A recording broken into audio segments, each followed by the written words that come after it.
चैत में। सही में का हो? आजकल घर में रहत में का? अरे नाही हो, साफ सुथरा तो हम पहले ही से हैं, तू तो देखते बड़ा। अरे उकुल हमके पता। सुन सुन का हो? चैत में भइल बारू चंगाय भौजी गंगा नहा के हो।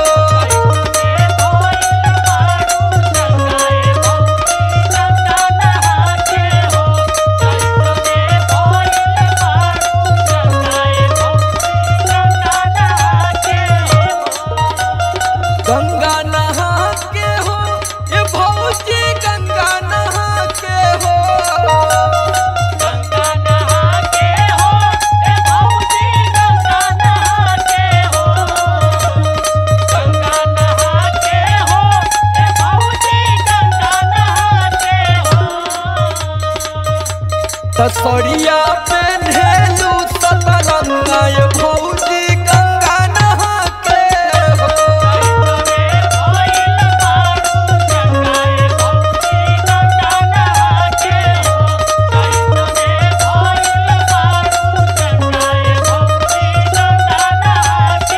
अरे तो ई कोनो नया काम थोड़ो ना हो हमरे बदे। बहुत पुरान काम का।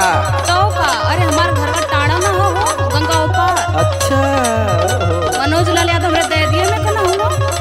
सही कहते सही कहते। सुना सुनावा। रहल गहुए हमार गंगा गंगा नई हर से नहाइले।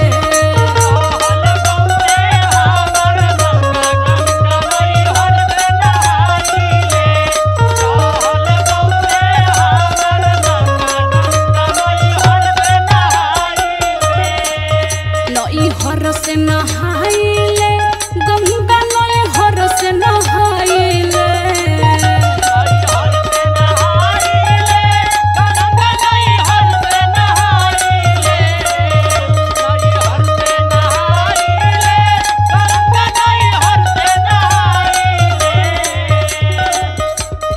केहू डलल सनायरंगा गंगा नई हर से नहाइले।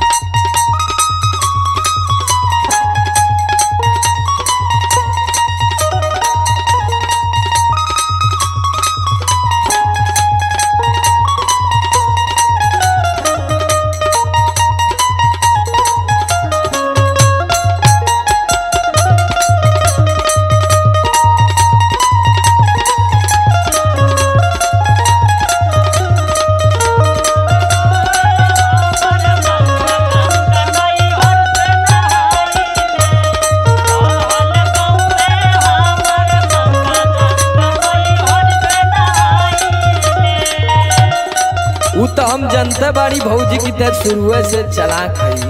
तब कहो। और मरली के भैया के अपने बस में कह लेली पूरा। अच्छा अच्छा कैसे हो? ला बतावत है सुन ला। सुनावा तो।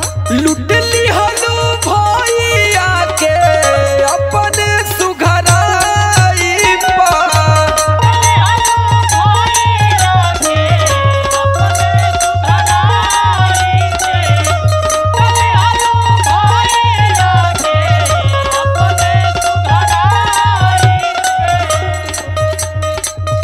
बहत्तर कमरिया गल के गोराई पा।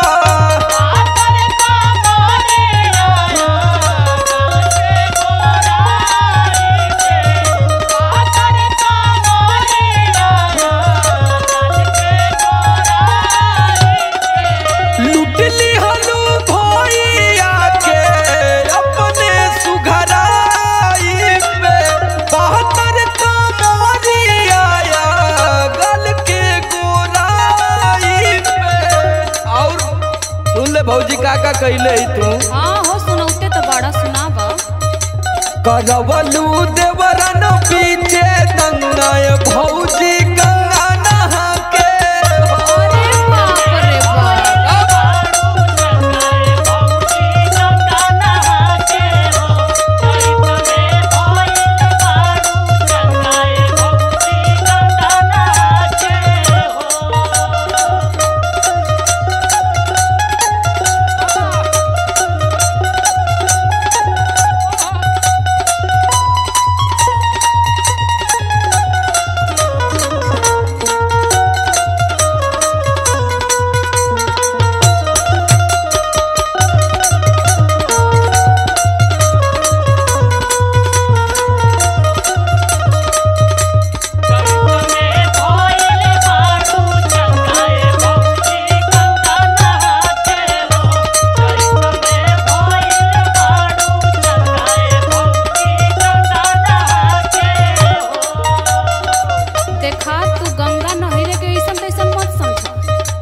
हम गलत थोड़ी बोलत थी, कुछ गलत बोलत थी का?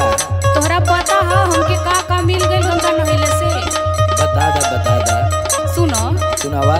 गंगा नहले से पुरल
प्रसादो लियावे लेके ऐसे ही खाली जाली गंगा नहाए लियाल तो ही ले लो। तुम्हें भइल बारू चंगाय भौजी